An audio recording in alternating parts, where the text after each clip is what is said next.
नमस्कार दोस्तों, आपका एक बार फिर से स्वागत है मेरे चैनल गया सृजन में।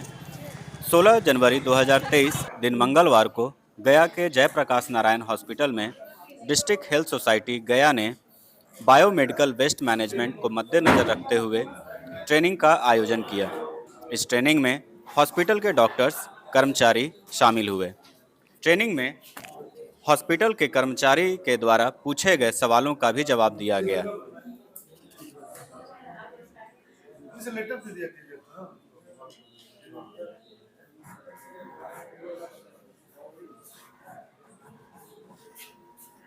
शुरुआत करने के लिए अपने डीपीएम साहब से अनुरोध करेंगे कि मार्गदर्शित करें।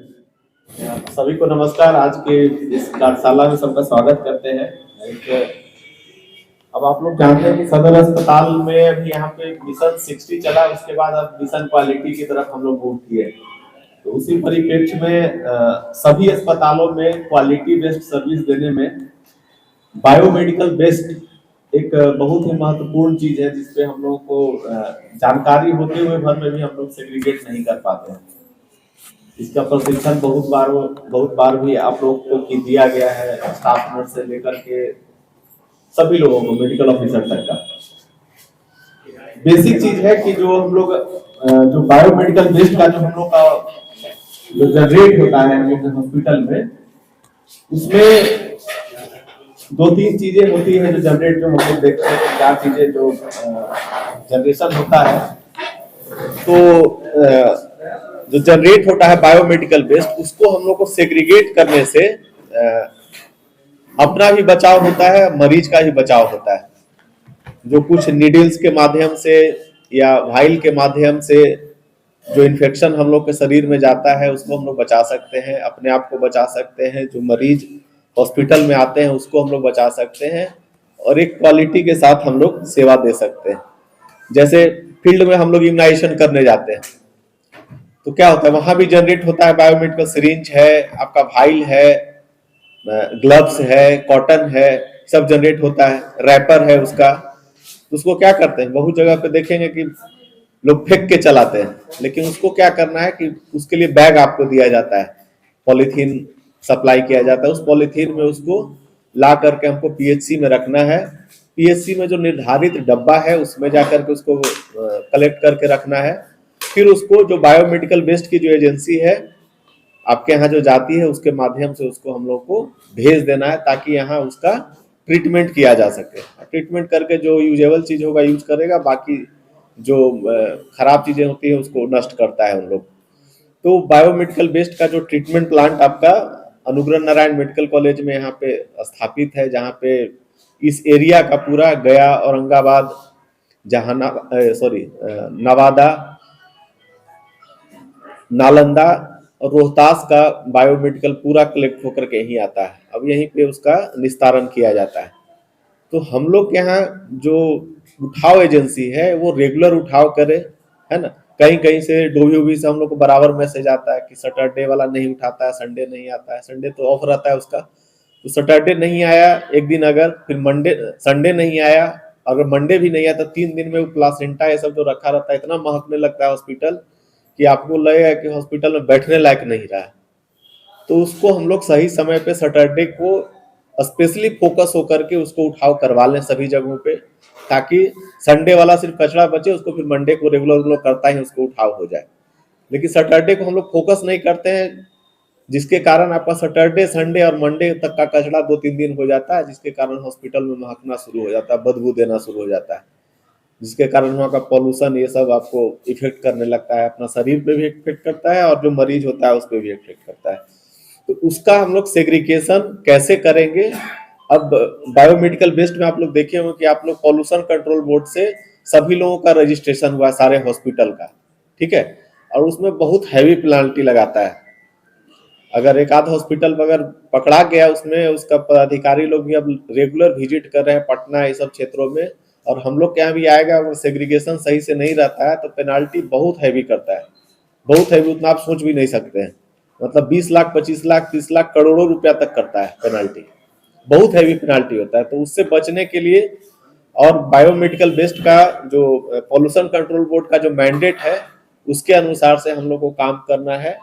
क्योंकि लॉ है, लॉ के साथ साथ हम लोगों को अपना भी सेफ्टी देखना है, मरीज को भी सेफ्टी देखना है और हॉस्पिटल प्रीमिसेस को भी सेफ्टी के साथ हम लोग को चलाना है।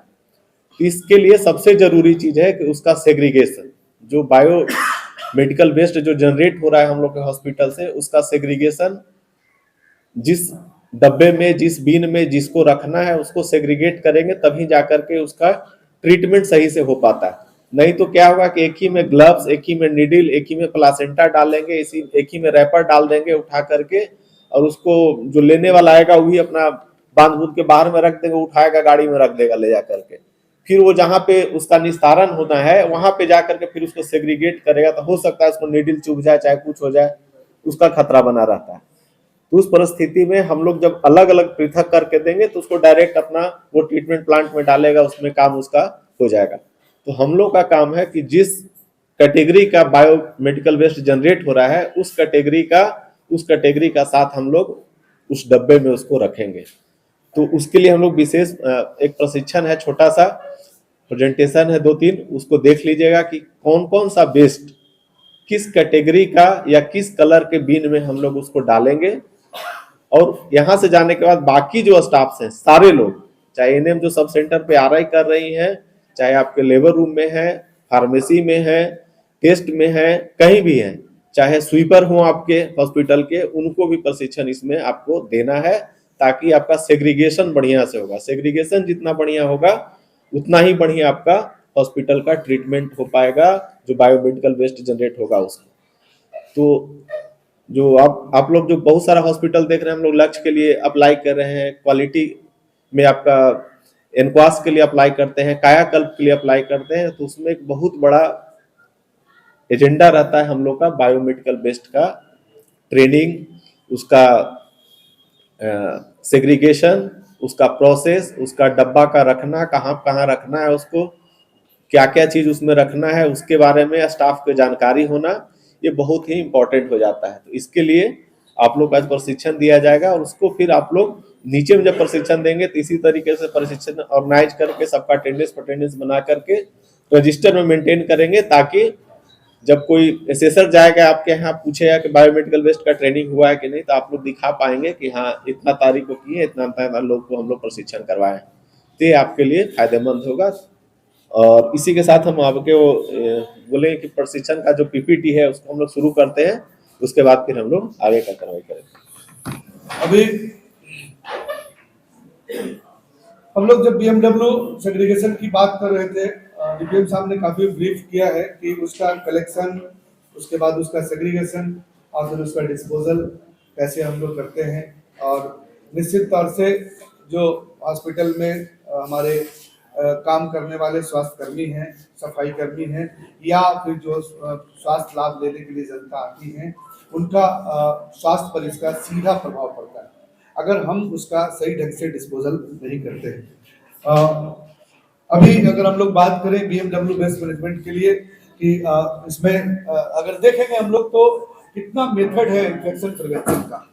तो हम लोग शुरू करते हैं जैसे हैंड हाइजीनिंग, उसके बाद पर्सनल प्रोटेक्शन, हैंड हाइजीनिंग में वॉशिंग की बात हम लोग करते हैं, फिर पर्सनल प्रोटेक्शन अगर हम किसी भी तरह से किसी भी जो बायोमेडिकल वेस्ट है उसका या तो कलेक्शन करते हैं, डिस्पोजल करते हैं या सेग्रीगेशन करते हैं, तो सबसे पहले हम कोशिश करते हैं कि अपने आप को प्रोटेक्ट करें ताकि इन्फेक्शन से खुद स्वास्थ्यकर्मी जो है इन्फेक्टेड नहीं हो। तो उसके लिए है कि पर्सनल जो हमारा प्रोटेक्शन है, उसके बाद इंस्ट्रूमेंट्स जो हमारा है उसका प्रोसेसिंग करना, इन्वायरमेंट का क्लीनिंग जो साफ सफाई की बात है, फिर बायोमेडिकल वेस्ट का मैनेजमेंट। तो ये हमारा जो है मेथड है उसका इन्फेक्शन प्रिवेंशन का। ये बायोमेडिकल वेस्ट है क्या?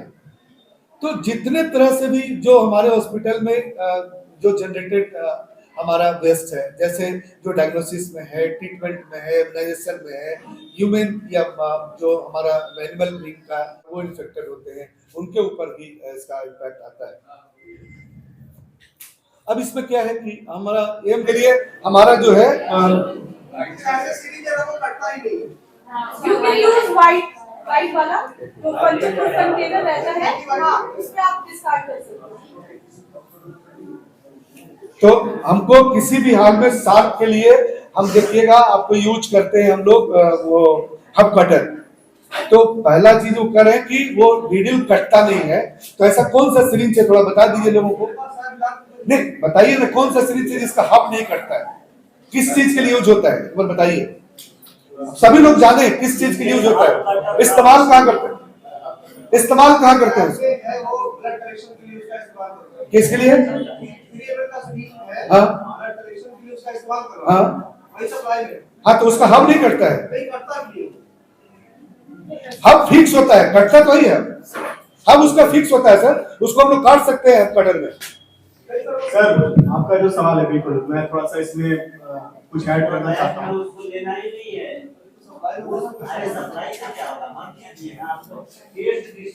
सुनिए ना सर, मैं शायद आपकी शंका को दूर करता हूँ। देखिए हम सभी के पास जो है वो हब कटर होता है।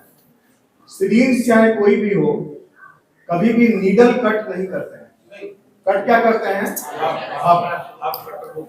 तो इसीलिए उसको हब कटर बोलते भी हैं। और इसमें कई बार जो ये गलतियां देखी गई हैं, इस बार पटना जो मिशन क्वालिटी की जो शुरुआत हुई और उसके पहले मिशन सीसीडीएस का जो पीपीटी दिखाया गया था उसमें ऐसा गैप निकल के आया कि अपने राज्य में कई सारे ऐसे फैसिलिटी हैं, डीएच भी ऐसे कई जगह पे हैं जहां की लोग हब नहीं काट के सिरिंज को काट नीडल को काटने का प्रयास करते हैं। नंबर 1 तो ये गलती हमेशा से होती रही है, पहले हमको इससे सुधारना है। अब दूसरी बात कि अगर कोई आपके पास ऐसा नीडल है जिसको आप चाहते हैं कि उसको कट करें, डिस्ट्रॉय करें, उसके लिए एक अलग से आजकल आता है नीडल डिस्ट्रॉयर। तो वो क्या करता है, उसको जनरली हम लोग यूज ही नहीं करते। तो अपने पब्लिक हेल्थ में बेसिकली क्या है कि पब्लिक हेल्थ में हम हब कटर का इस्तेमाल करते हैं और कहीं पर अगर इस तरीके का कोई है जो सिरिंज नहीं कट रहा है, जिसका हब नहीं कट रहा है, तो उसको देखना पड़ेगा कि उसमें क्या इशू है। इलेक्ट्रिक नहीं एक मिनट, एक चीज जान लीजिए, कभी डिस्ट्रॉयर जो है हमारे पब्लिक हेल्थ फैसिलिटी में अलाउड नहीं है, अब वो डिस्कटेड कर दिया गया है। कोई भी नीडल बर्नर या नीडल जलाने वाला इलेक्ट्रिक इक्विपमेंट को हम लोग इस्तेमाल अब यहाँ नहीं करेंगे, हम लोग कोई भी फैसिलिटी में नहीं करेंगे, वो डिस्कटेड कर दिया गया है गवर्नमेंट से। अब सीधे हम कटर का यूज करना है। कोई भी जैसे बर्नर नीडल बर्नर आता था एक, आप देखिएगा कि वो जलने वाला आता था कि नीडल डाले तो जल गया, उसको काट भी सकते थे। लेकिन अब नीडल को जलाना नहीं है, बर्न नहीं करना है, सीधे उसको अब कट